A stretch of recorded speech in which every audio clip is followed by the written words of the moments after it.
And welcome back to another episode of the Ball Watchers podcast. I am your host, Evan Bloost, alongside my two co-hosts, Joseph Muto and Tyler Hello. Paulson. How are we doing today, boys? I'm feeling good, dude. How are you, Evan? I feel fantastic. I'm also doing great, Evan. Lovely to be back.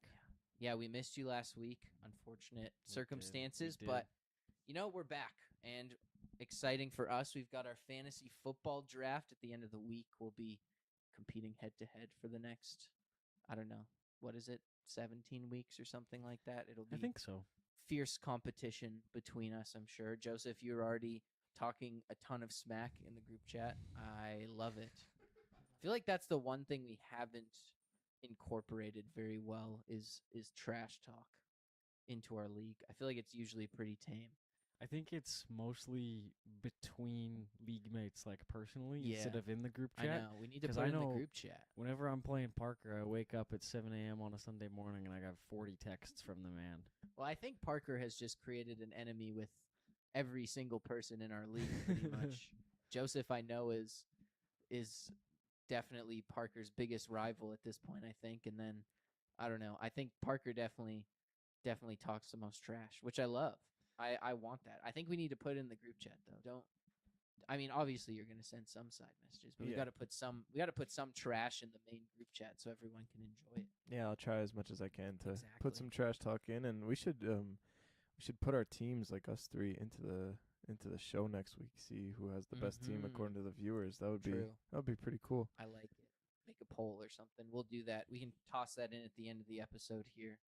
Go through our thought processes and such. But before we get to that, we've got the second part of our record predictions here this week. We did the AFC last week, so if you haven't listened to that episode, go and check it out. And this week we will be doing the NFC. So again, we'll go through every single team's record, every single division, and we'll chat about what kind of it piques our interest. And then at the end of the episode, we have our playoff predictions for the upcoming season. But before we get to that, we've got NFL news, boys. Number one story here. The Patriots are trading Kayshon Boutte to the Texans in exchange for safety Jalen Reed and draft compensation.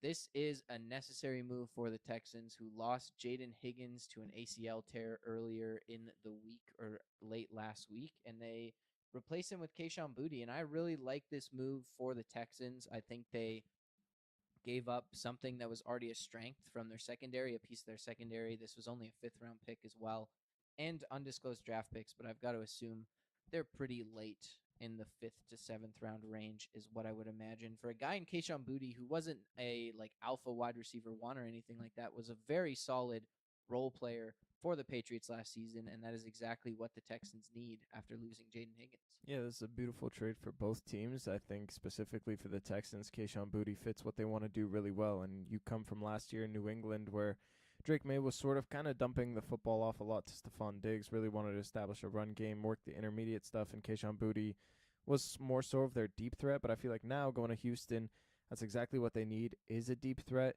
Him and Nico Collins, both top 5 in yards per reception. Kayshon Boutte 4th at 16.7. Nico Collins in 5th at 15.7. So they are going to take the top off the defense. And that's exactly what you need with David Montgomery going to fiercely run the football, get yards after the contact. He's going to get 4 or 5 yards a carry at least. And then you just play action off of that, and you have 2 of the top 5 best deep ball passers or catchers from last year. I mean, it is just a beautiful recipe, and I think Boutte really fits this team well. You don't give up a lot to get him. You already have a ton of safeties. Cameron Bullock is a safety that you're really high on this year, as well as bringing in Reed Blankenship from the Philadelphia Eagles, who's a hard-hitting safety. So they already have 2 starting safeties. They desperately needed a wide receiver too after the Jaden Higgins injury, and I think Boutte just fits what they want to do perfectly. Yeah, I agree. This trade worked out really, really well for both teams. The other thing I think about is with bringing Kayshon Boutte in is I know Tank Dell is fairly healthy to start the season, but it's also Sure. a good piece of insurance if he's not 100% Yeah. week 1, or let's say he takes till week 8. You have another receiver that you can lean on in that offense and help CJ Stroud out quite a bit. which will be really, really nice for that Texans offense because they struggled a little bit, especially towards the end of the season last year, which was tough to see. I do like the Texans. So, yeah, no, I love this trade. Worked out great for both teams. And, like, New England didn't really need him, and Texans didn't really need Jalen Reed. So, yeah, no, I love it. Yeah, he was about 16 yards per reception last year for the Patriots, and that's the element I think that this Texans offense has been missing for the last, I don't know, couple seasons here. Really, since Tank Dell got injured in the first place, he missed all of last season and missed most of the year before that as well with the knee injury. And I think that he was that deep threat that they were missing. Nico Collins is a guy who can catch deep balls, but he also is needed in so many other areas as that wide receiver one. You can't just have him running primarily deep routes over the top. So getting a guy like Kayshon Boutte, who is a reliable deep threat, he doesn't have to be your number one. He's not commanding a ton of targets, but he's a serviceable, above average wide receiver 3 in the league, potentially a wide receiver 2 in a pinch for this team because they truly don't have a lot of depth. I think they were really relying on Jaden Higgins and Jalen Noel to be the wide receiver 2 and 3, and you lose Jaden Higgins, you replace him with Boutte. I really like this move. I agree with you, Tyler. Even if Tank Dell is healthy, I do not think he'll be 100% this entire season. That was pretty much the worst possible knee injury you could have. He tore every single ligament in his knee and dislocated his kneecap. Like, it can't get much worse than that. Like, that is something that takes a lot to come back from, and I just do not anticipate him being at full game speed early in the season, if at all this season. So I think you need someone reliable like a Kayshon Boutte in that role. All right, next piece of news here. The Browns, they named Deshaun Watson as their week 1 starting quarterback. This comes off a game in which he threw an interception. I think he threw for, 79 yards and also got booed by his hometown crowd. So a really encouraging performance by Deshaun Watson, and I don't know. I don't know what the Browns are thinking. I mean, it's kind of possibly the worst look Shedeur Sanders could have is that he couldn't even beat out Deshaun Watson, who sucks and is clearly more focused on like off the field things, it feels like at this point, than on the field stuff, and can't play quarterback very well. That Shedeur couldn't beat him out for the starting role here. Oh man, There's politics involved, I'm sure, but yeah, still a bad look. that's where I was gonna go with it. It's like I just feel so bad for Browns fans, like they have to endure this all over again because they have such a promising core, such You a were high great on him, young Joe. core. What did you 7-10? I had them at last 7 week? and 10, and maybe I'm looking at them through rose-colored glasses, but like, still, to me, this is a team that's gonna lose a lot of games. And would you rather lose if you're a Browns fan with Deshaun Watson or Shedeur Sanders? And that's what it comes down to. And I would much rather, as a Browns fan, lose with Shedeur Sanders and see exactly what I have with a guy who can maybe be my franchise quarterback for the next 2 to 3 years. We know Deshaun's not going to be that. Deshaun has been looking horrible in preseason, in training camp, and so has Shedeur, but at least Shedeur has gotten his completion percentage a little bit higher than Deshaun Watson and has looked a little bit more capable in this offense to me in preseason games over Deshaun. And you have fans who are booing him. You have fans that are booing him after he's just sustained a gruesome injury 2 years ago. You have a guy who hates the fan base as well. It's bad blood. It's making for a lot of media noise, and I just don't understand it because, yes, Shedeur is a head case off the field and is a ton of media antics, but he's not going to be like gruesome with the fans the way Deshaun Watson is or have like bad blood. He's going to be cocky, but he's still going to be beloved by his teammates and try and put the best product out for the team. Deshaun is still at this point in his career playing very selfish football and trying to justify all that guaranteed money that he was given 5 years ago. And it just baffles my mind that the Cleveland Browns are still trying to justify that contract as well. So just give your fans some hope. Regardless of who your quarterback is going to be, you're going to lose a lot of games and you're going to draft a quarterback in 2027. Why don't you just do that with a younger guy and who fans appreciate more than Deshaun Watson? It doesn't make any sense. Like, Deshaun Watson does not give you a better chance to win at all. So why don't you just go with the fan favorite? It makes no sense to me. Yeah, I agree. The one thing that keeps coming to mind, which is kind of funny when I thought about Deshaun Watson being named the starting quarterback, was their own GM admitted that this trade was a swing and a miss. Owner. or is their owner, excuse me. Yeah, that's what it was. And I quote said, a swing and a miss. So Brutal. your own team owner doesn't like the fact that Deshaun Watson's on the team. So I agree with you guys. This is such a horrible look for this franchise. And why not just give the young guy a chance? And I mean, I understand you kind of had to last year, but he really wasn't that awful. I'm not super high on the Browns quarterback room as a whole, especially Deshaun Watson, but he was serviceable last year. Sure, there was. He was he was replacement level, I guess. I don't know. Yeah, he's better than Deshaun Watson. True, which is what makes this move such a head scratcher to me. I have a feeling they're naming him the starting quarterback because he's healthy and because of the contract they give him. What are you going to do? Have your $50 million quarterback on the bench? So, I understand if that's what made this decision or was part of this decision, but at the same time, his play has tanked in the last couple of years. I don't know if it was just because injuries or all the off-the-field stuff that's kind of distracting him from work, but yeah, no, I don't get this. I don't like this at all. Give Shadur the shot. Yeah, Russell Wilson had less rope with the Broncos than Deshaun Watson's gotten with the Browns the last 3 or 4 years. It's insane. That is and true. Russell Wilson, how much? They ate $150 million in dead cap. It's got to something be like that. Less than that at this point if you cut Deshaun Watson or just don't play him. I don't know. I agree with you, Joseph. They're not going to be good. Who cares if you're $50 million man sitting on the bench? If he plays the entire season, that is the worst mismanagement of all time. Agreed. I feel like Todd Monken is just set up to be crucified essentially with how this is run, because there's no way he was ready to make this decision and wanted it to be Deshaun. And even if he did want it to be Deshaun, I feel like the worst possible time to announce Deshaun Watson as your starting quarterback is after he got booed by the fans and threw an interception in a preseason game. Yeah, he did not look good in that game. Exactly. Why? And that's would you preseason. That's against backups. Exactly. And also just do it after the preseason. Give some time to breathe. Don't do it right after he plays horribly. Yeah, terrible. No, I agree. I would not want to be Todd Monken this week. No. Or ever. Or I don't know. actually, yeah, for a while. Honestly, thank God Stefanski got out of there, I think. Not that Atlanta's really that much better of a situation, but I don't know. It feels like there's a little more hope. Who would you rather have, Deshaun Watson or Tua? It's tough. Those Tua, the Tua clips from practice don't look much better. I'm not gonna lie. No, they do not. Gotta hope Penix comes back and is better.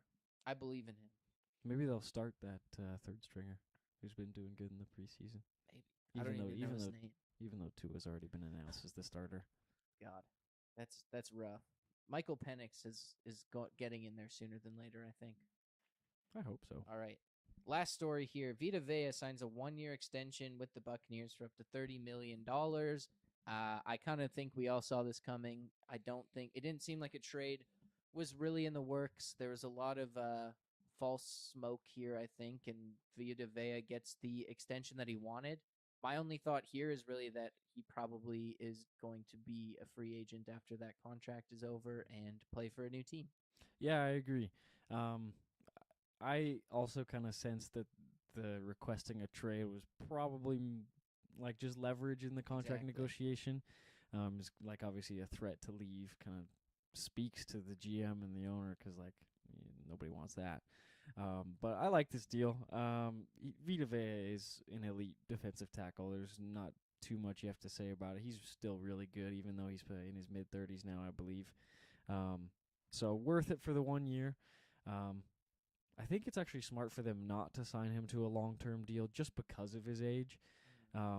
If he's considering retirement in the next 2 to 3 years tops, signing him to a deal for 2 to 3 years may not be a great idea, just in case he happens to get injured or something like that. Body starts to give out on you as you get that old. So, but yeah, I agree. I think he's going to be playing for a new team next year, so that'll be exciting in the offseason to see how that goes. But I like this deal. I think it was deserved, and the Buccaneers locked down their top defensive tackle for another year. Yeah, Vita Vea could have easily demanded $35 million the way the market's going, and the fact that this is kicking in next year and it's still going to be at $30 million, I think it's going to be almost an underpay for the Tampa Bay Buccaneers. I know he doesn't give you the pass rushing upside that a Jeffrey Simmons or Jalen Carter does, but Vita Vea is amongst the top 5 to the top 7 defensive tackles in all of football. The way that he stuffs the run is just a 350-pound man who is bouldering around the quarterback is very valuable. So I think that this is smart, like you said, Tyler, to only be an extra year because this is a team that is slowly starting to rebuild once Vita Vea and potentially Baker Mayfield are out of the door in 2027. This is a team that wants to rebuild with a lot of draft capital, a lot of guys like Emeka Egbuka, Kalijah Kancey who are going to demand big-time money. Once these older heads go out of the door, then you have room to pay those younger guys that you have. So it's a smart rebuild. You're still trying to win because your division is terrible, but it's on a path where there's more youth coming into Tampa Bay, and I really like to see that. Yeah, it's on par with their ethos right now of not giving anyone any long-term extensions and see how the season goes and work from there. So it makes sense. I don't know. It kind of feels like a non-story. It's like, wow, he's going to be playing for the Bucks, just like he was before this happened. Anyways, let's get into the NFL record predictions here. We're going to kick it off in the NFC North. I'll just read off the records for all the teams, and then we can get into it. So, number 1, the Bears, the division winners. We all predict regression. I have them at 9-8. Tyler has them at 10-7. Joseph at 6-11. Packers, I have it 10-7. Tyler at 11-6. Joseph at 12-5. The Vikings, I have at 10-7. Tyler has them at 7-10. Joseph at 9-8. The Lions, I have at 12-5. Tyler at 11-6. Joseph at 13-4. Let's start with the Bears, gentlemen. Joseph, you have them quite low here at 6-11. Tyler, we both anticipated regressions, but Joseph really took that to the next level, I'd say. Yeah, let's get into it. I don't like Caleb Williams. He's my new Josh Allen, and I want to You also don't like Josh Allen. I'm coming to love Josh Allen slowly but surely in the regular season. But regular season. What a stipulation there.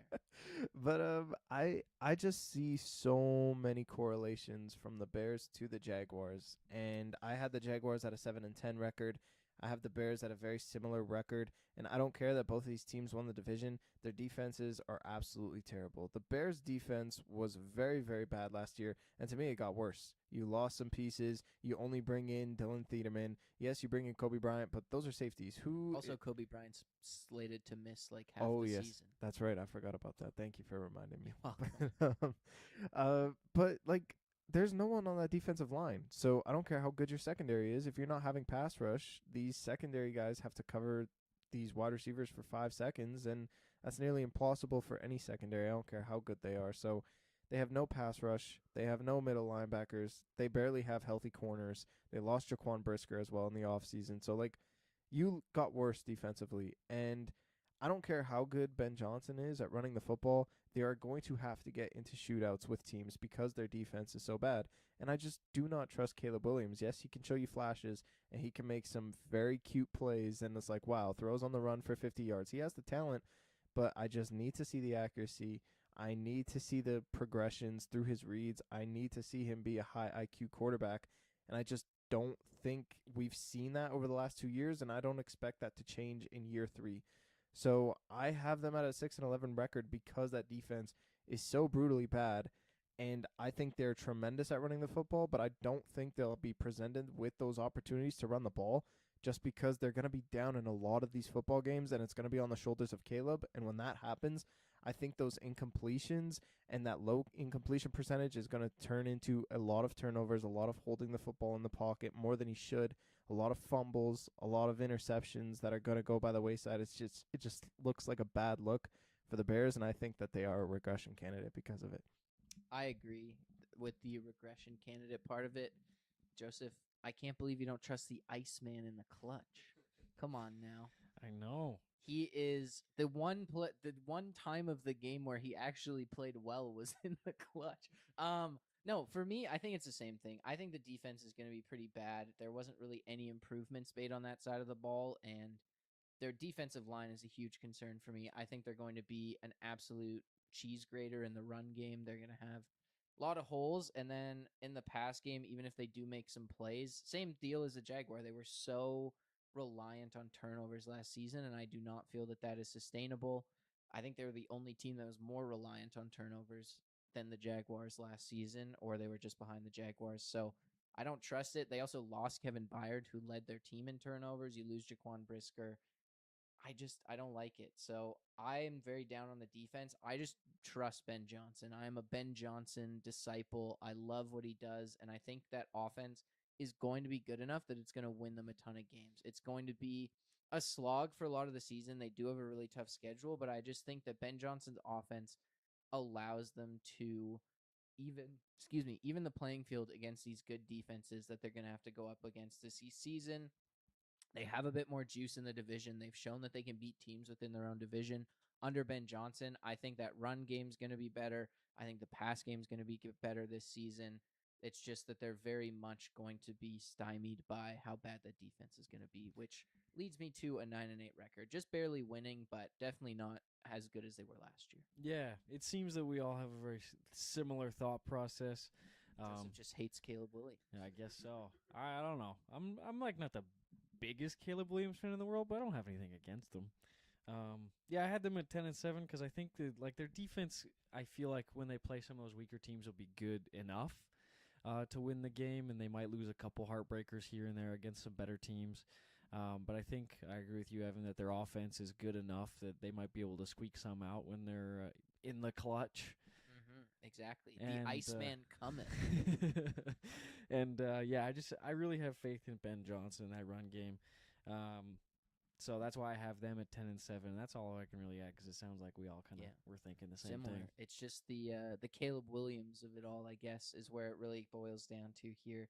I think the other team that interests me in this division, we are honestly pretty similar on everyone else, but the Packers, I also think are going to be a lot worse. I have them at a 10-7 record here. I think there is a ton of concerns on both sides of the ball here. I think defensively they were pretty awful without Micah Parsons. Micah Parsons is not slated to start the season. I don't think they have a lot on that defensive line. They trade away Rashawn Gary. Lucas Van Ness has not been a hit for them in the draft. I think they're really hoping something hits there. Their cornerback situation, I also think, is very questionable right now. And that secondary in general, outside of Xavier McKinney, I don't have a lot of hope for. I think once Micah Parsons gets back, he last year was really his own dominant force along that defensive line. He was playing inside and outside for the Packers all over the place, just causing absolute mayhem. But I don't know when he's going to be back. It might be week 4. It might be week 6. And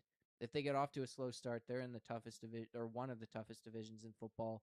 It's going to be a hard hole to climb out of, in my opinion. I also think offensively, their offensive line got worse. They lost Rasheed Walker this offseason, who was a backup tackle, but was very good for them down the stretch when they needed him to be. Jordan Morgan also looks pretty awful from the tape that I've seen and the videos I've seen of him. He's slated to start for them. I'm a little concerned about that offensive line. They've streamlined their pass game. I'm concerned about Josh Jacobs' suspension. I just feel like there's a lot of things going against them at the moment that will lead them to be a little bit worse than maybe they were last season. I do still think they maybe, or actually, no, I don't even have them in the playoffs this year. I think they just missed the playoffs this season, to be honest. Feels like there's a lot of things around the edges that need to be cleaned up that haven't been. Yeah, I agree. There's a lot of concerns for me surrounding that team as well, mostly surrounding that defense. Mostly because of Micah Parsons. If you can't get him at the beginning of the season, that's a tough start to that's a tough way to start the season. Excuse me, without your premier edge rusher and that secondary. I don't even get me started. I don't like their secondary at all. Very very concerned. But I think their offense is good enough to win some games, maybe against some weaker teams. I do have them at 11-6, so very similar to their record last year. I have a hard time thinking that they'll be under 10 wins. I'd be really surprised if they ended up going like 6-11 or 7-10 or something like that. I think they're a good enough football team to squeeze some out. But yeah, that defense. Every time I look at my 11-6, I almost do want to change it to yours, Evan, and be like 10-7, just because of that defense. But I will stay with my 11-6 prediction. I think they're gonna have a very similar season to last year. Disappointing in the end, probably, just like that game against the Bears. And Yeah, that's all I really have to add on the Packers. I do just want to add too. I think Jordan Love has a ton to prove this season. I feel like he has been inconsistent throughout his first 3 years as a starting quarterback, 3-4 years as a starter, and I think that the consistency needs to show up, or there might be some questions after this season. But that's also one of my concerns. I mean, they lost to the Panthers 10-13 or something. You got to be able to rely on your offense if your defense is looking the way it is, in my opinion. Yeah, I'm gonna disagree with you both. Obviously, I have a 12-5 record for the Packers, and I just trust LaFleur so much. I think he's the most underrated coach in the entire NFL. And the fact that people were calling for his job last year to me is just the most ridiculous thing I've ever Yeah, heard. that's ridiculous. All off season, he is a offensive guru, and like he has just put up wins after wins in the regular season so consistently and on a consistent basis. And yes, that defense is going to be bad, but that defense has been bad ever since before Micah Parsons with LaFleur's tenure there. I mean, when Micah Parsons was on the field, this was a Super Bowl contender before he tore his ACL, and then they came back down to earth, still made the playoffs, and they lost Jordan Love in that stretch as well due to injury. But now, like, I mean, you see the offensive firepower that LaFleur has. I don't really care who's on the field. They're going to get Tucker Kraft back healthy to start week 1. That is a huge, deep threat for their offense. And the way that they run the football is so strong. And I understand that Josh Jacobs might get suspended. Probably not, because we're only 2 weeks away from the NFL season. But he is just a bruising running back. And I think a name to watch out for in this Packers offense is Marshawn Lloyd. Third-round pick from 3 years ago. He has been consistently injured and never been on the field. He's finally healthy. He's finally in training camp. And as that backup third down back for Josh Jacobs and LaFleur in this offense, he is so explosive and so dynamic with the football in his hands. There are so many playmakers on this offensive side of the ball with an elite quarterback, in my opinion. If you can bring out that true potential of Jordan Love, this offense will have so many fireworks. They will run the football. They'll keep the football a long time. And I just don't care at that point how bad the defense is, because LaFleur has worked with bad defenses before and still put up 12-5 records. So I'm very much in on the Packers. I think this is the most consistent team in this division, and I think that they are the veteran presence, and they're going to win a lot of games again this year. Anything else on the NFC North before we move on? I don't think so. Not anything of note anyway. Okay. NFC South, we go. The Panthers, I have at 9-8. Tyler has them at 7-10. Joseph at 6-11. The Buccaneers, I have at 8-9. Tyler at 6-11. Joseph at 4-13. The Falcons, I have at 6-11. Tyler is at 4-13. Joseph at 3-14. The Saints, I have at 8-9. Tyler has them at 9-8. And Joseph, you have him at 12-5. This is your hottest take yet.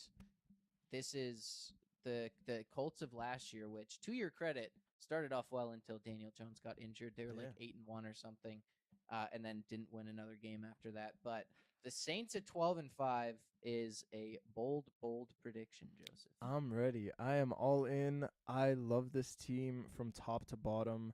I don't care that Jordan Tyson is going to miss at least 2 months of the season, if not the entire year, because this offense looked explosive with just Chris Olave. Mm-hmm. And although Jordan Tyson would make it a lot, like, even better for this team, I still think that Kellen Moore will find a way to have an explosive offense. Use Jawan Johnson as that second pass catcher, which he was elite at last year throughout the entire year. I believe in Tyler Shuck. I believe in Kellen Moore. This offensive line is one of the most underrated offensive lines in the entire NFL. They have studs at all 5 positions. Travis Etienne Jr. with Alvin Kamara when he comes back from a month with an ankle sprain, I'm pretty sure. I mean, like, that is a 1-2 punch that is very dynamic. And I think this defense is a little bit underrated. They don't have, like, superstar names, but on that defensive line, losing Brian Bresee was a big hit to their defensive line. But you have Chase Young, who showed really good flashes, reminding you of the 2020 Rookie of the Year performance that he had with Washington. And Tyree Wilson, I mean, that was a trade that they made during the draft that no one really talked about, but him as the number 2 defensive end, working that potential out, that could be a 1-2 punch that could be very severely underrated as well. So they have some pieces defensively, but this offense, just literally has no holes to me. They have a good running back. They have an elite offensive line. They have an elite play caller. It reminds me of a lot of what the Bears did last year with bringing in a ton of help on the offensive line in the trenches and bringing in an offensive genius. Kellen Moore has a lot of tools to work with at his disposal, and I think it's going to be a rough start. They play the Lions and the Ravens in their first 2 weeks of the season, but after that is going to be all hell break loose. They have the easiest division, and I think that they can win a lot of games. Tyler Shuck can put up elite quarterback numbers with a guy like Kellen Moore, and let's see what happens, man. I am all in on the Saints this year, just like I was with the Colts last year, and I'm really looking forward to watching Saints football. Me too. I like the direction of this team and the direction that this team is going. Excuse me.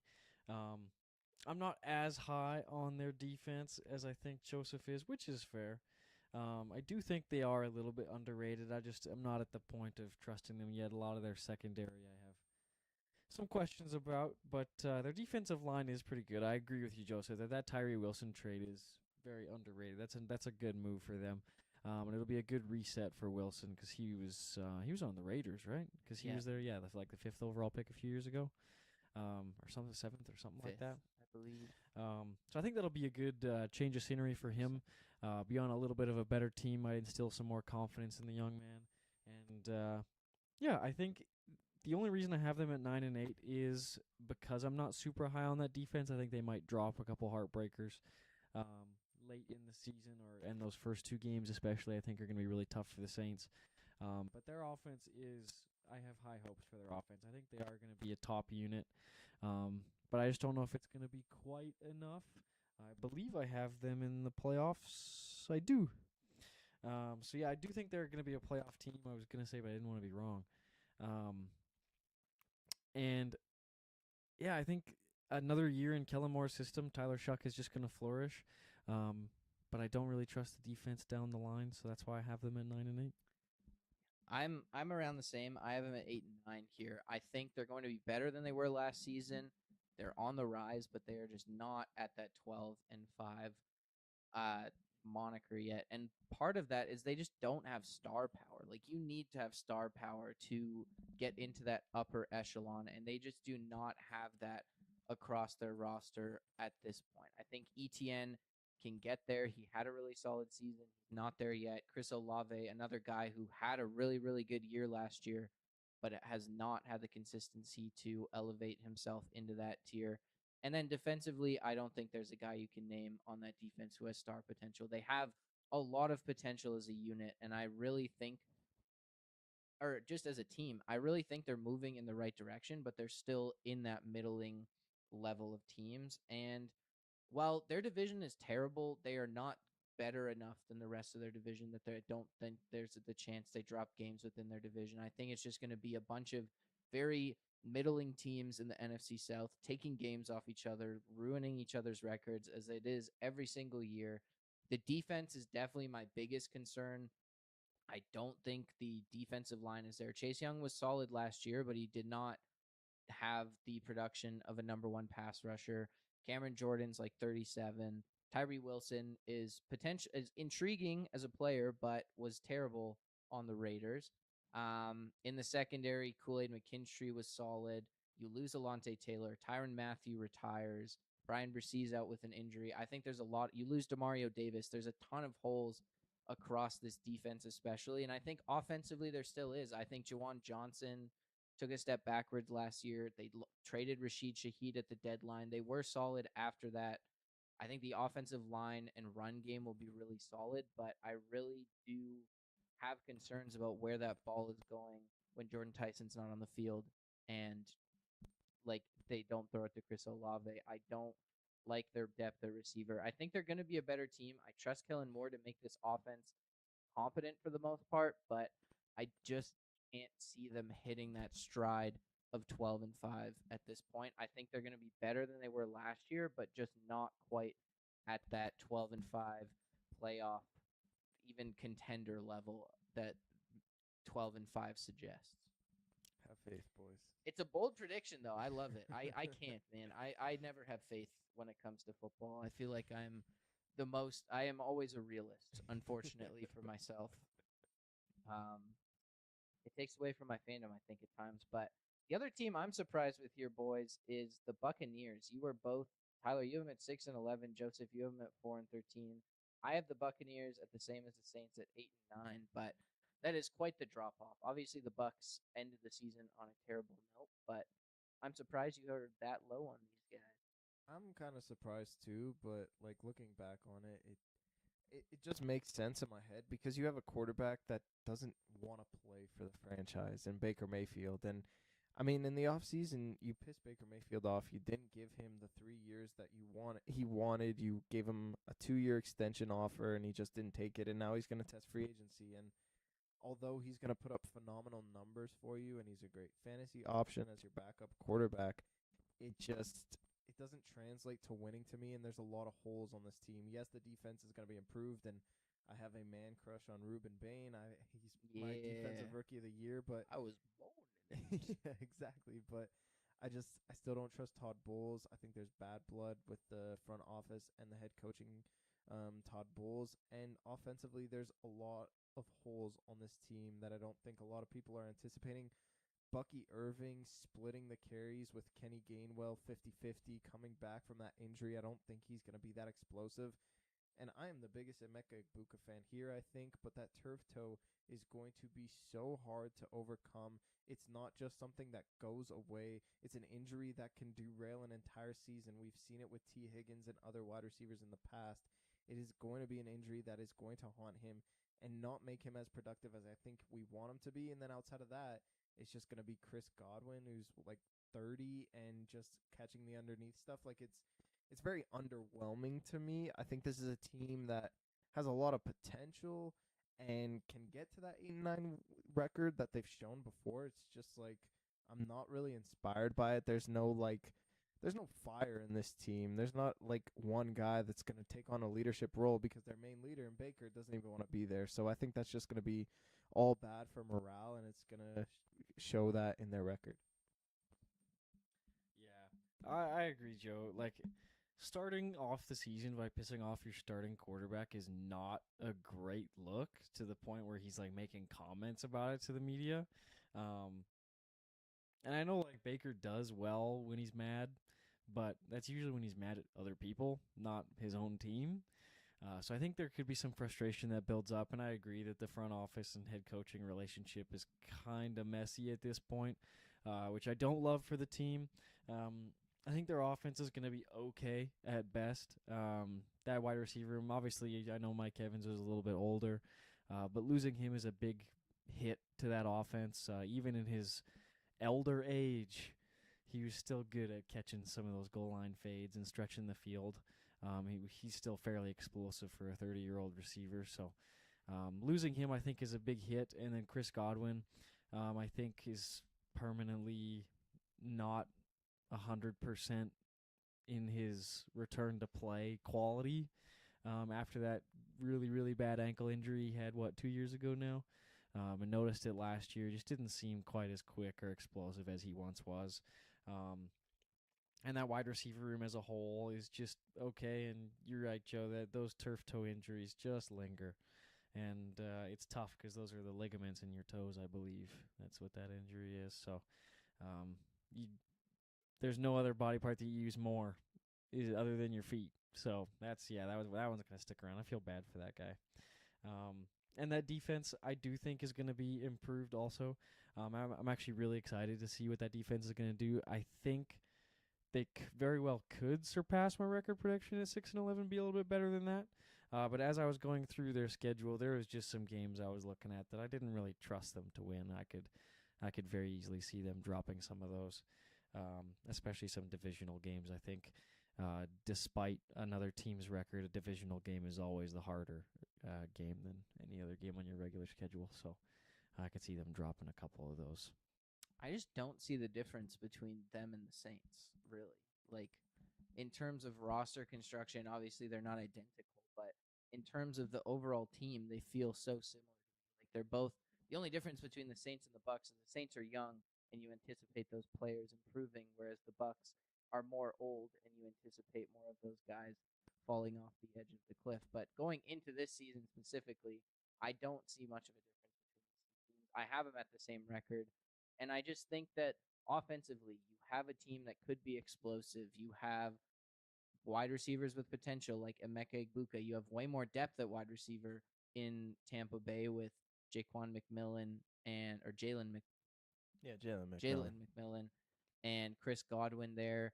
Kate Otten at tight end. They also have a really solid offensive line.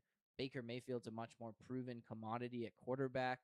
And then defensively, you're banking on Ruben Bain being really solid out of the gate. Vita Vea is a fantastic interior defensive lineman. You still have questions, I think, at other positions. There's guys that have shown promise, but there's a huge gaping hole at middle linebacker with Levante David retiring. Antoine Winfield needs to stay healthy. But if anything, the Bucks have more star power here. I just don't really see a difference. They're both teams with obvious holes and flaws on both sides of the football, more so on the defense for both of these teams. But I just think they're both going to be in that middling zone. Neither team's going to make the playoffs here, but they're both like average NFL teams. Would you take the Bucks to win the division? They have a better chance to win the division, you say, over the Saints? I have the Saints, Yeah. technically. I mean, they Okay. both have the same record, but I think I have Mhm. the Saints beating the Bucks in terms of record, and I think I'm banking on the promise of the Saints Yeah. to be a little bit better. But overall, they're very, very close to me. I mean, I have the Panthers at 9-8. I don't really think any team in this division is going to be very good. It's just that I think the Panthers are slightly better than these other two teams, but they're all just kind of average. They're all very average. I mean, the margin of between the top of the division and the bottom division in my predictions is 3 wins. Yeah. Like they're all very close Mhm. in my mind. I don't know anything about the Panthers and Falcons before we move on here.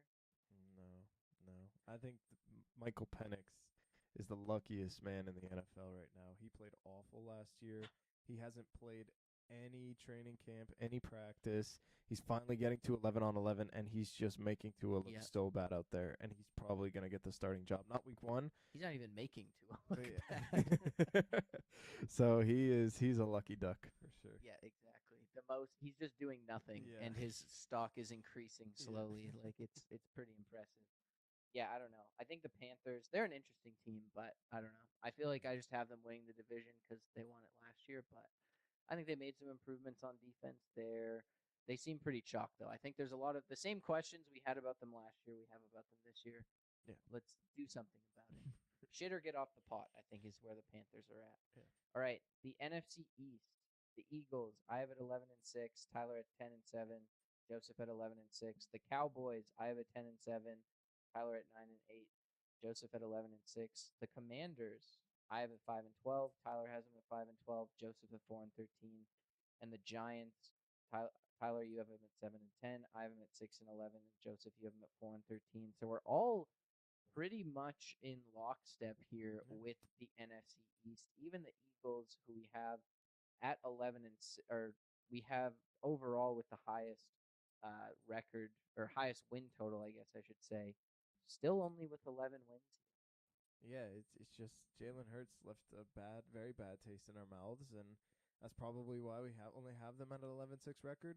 But honestly, like their schedule is pretty tough. They're going up against a lot of equal competition, and the Cowboys, I think, match up really well with them. I also think the Giants match up really well with them. So I don't think it's anything against the Eagles. Like they're always year in and year out one of the most complete teams in the entire NFL. But there's a couple more teams that are also at that same level. Like the Bears, they play again this year. I think that's a loss for the Eagles. The Cowboys can be on that level. I think that's a loss for the Eagles. Who else do they play? I'm blanking. I think They the play Bills. a lot of good teams. Yeah, they play a lot of good teams with that because they won the division last year. I think they get play the far. Lions. I'm sure they play the Lions. Yeah, exactly. So there's a ton of games like that are more 50-50, and usually the Eagles win those games, but now the level of competition's higher, and I think that's why they have 6 losses, but still an 11-6 record is very, very good in the NFL, and they're tough out every single year. I still think that they will make the playoffs, and I'm really looking forward to see how Jalen Hurts can improve this offense. And if he can improve this offense, this team can easily go 13-4 and be a juggernaut because they can every year. Howie Roseman has created a super class, and I'm excited to see what the Eagles do, and hopefully they live up to the expectation. Yeah, I mean, I don't know. There's a lot of questions, but you hope Sean Mannion can return this team to their former glory. after a disaster last season. I still don't trust Nick Sirianni personally, but we'll see what happens. I think the teams that interest me most, we've talked a ton about the Cowboys this offseason. We're pretty high on them overall, are the Commanders and the Giants. The Giants, I feel like, are that team this year that I don't know. I feel like I'm surprised they're not getting more hype, but I also just like can't buy into the hype, and I guess that's maybe where everyone is here. Like I think defensively they have a lot of pieces. I mean, Kayvon Thibodeau is probably getting traded, but you still have Brian Burns, you trade Sexy Dexy, you draft Abdul Carter, you draft oh my god, what was the linebacker? Arvell Reese, thank you. I had Sonny Styles on the brain. My bad. You draft Arvell Reese, who can be a pass rusher, who can be your middle linebacker.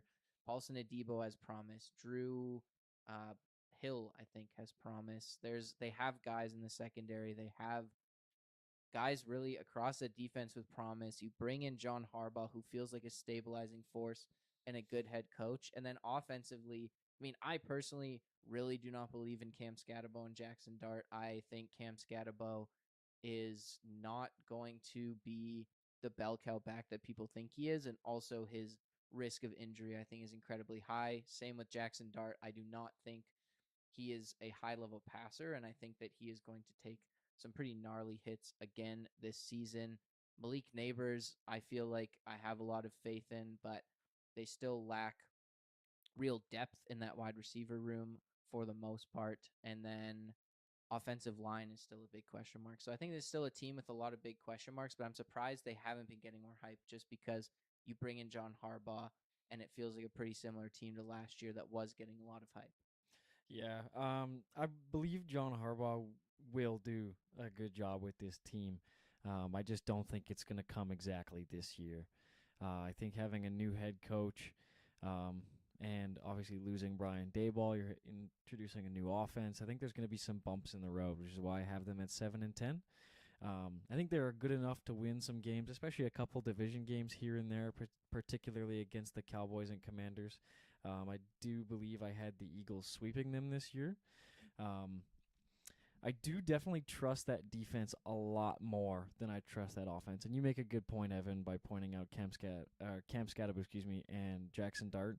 I think when you have a couple guys like that at some premium positions that kind of play the game almost recklessly, that you are at some serious risk for injury down the road.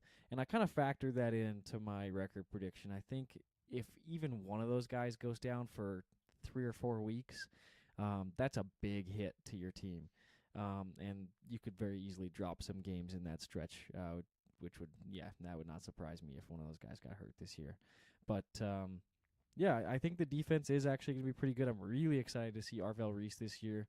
I think he's going to have a fantastic rookie season and be a contender for Rookie of the Year. But that offense, specifically the wide receiver room and the offensive line, I have some very big questions about that. So, definitely right around the 7-10 mark. I think they're going to be a pretty middle of the road team, just barely miss the playoffs depending on how the rest of the division shakes out. But I think next year could be a lot more promising for them for sure. I already know I'm going to be so mad at Cam Scatterbo when I pass on him in fantasy and then he ends up being fantastic this season. He annoys me more than I think any other NFL player right now. What? Really? Yes. I loved him coming out of college, but I just I don't know, man. He's so cringy and stupid and does a lot of dumb shit and it just makes me so mad. And I don't know, man. I just feel like it should be a guy I really like, but he grinds my gears. And I already know I'm probably going to be completely wrong about this and he's going to be great this season. And I'm just going to be watching him every week annoyed. He might be great for 2 weeks before he gets injured. So that hype train will be a little bit long gone. But I hate this team. I don't like the Giants at all.